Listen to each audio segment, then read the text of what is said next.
Car എതിർദിശയിലേക്ക് പോയി വൈദ്യുത പോസ്റ്റുകൾ ഇടിച്ചു തകർത്തു.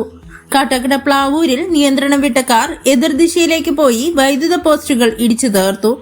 വാഹനമോടിച്ചയാൾ അത്ഭുതകരമായി രക്ഷപ്പെട്ടു. ഇന്ന് സ്കൂളില്ലാത്തതിനാൽ വലിയ അപകടം ഒഴിവായി. സ്കൂൾ ഉണ്ടായിരുന്നെങ്കിൽ ഈ സമയം നിരവധി വിദ്യാർത്ഥികൾ ഈ ഭാഗത്ത് ഉണ്ടായിരിക്കുമായിരുന്നു. പ്രദേശവാസിയായ മകേഷാണ് വാഹനം ഓടിച്ചിരുന്നത്. ഓടിക്കുന്നതിനിടെ നിയന്ത്രണം തെറ്റി വണ്ടി എതിർദിശയിലേക്ക് പോവുകയായിരുന്നു എന്ന് ഇയാൾ പറഞ്ഞു. 3 വൈദ്യുത പോസ്റ്റുകളാണ് തകർന്നത്.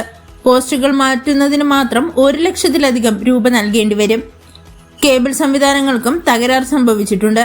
അപകടം സംഭവിച്ചപ്പോൾ കാറിലെ സുരക്ഷാ സംവിധാനം കൃത്യമായി പ്രവർത്തിച്ചതിനാലാണ് വാഹനം ഓടിച്ചിരുന്ന ആൾ കാര്യമായ പരിക്കില്ലാതെ രക്ഷപ്പെട്ടത്.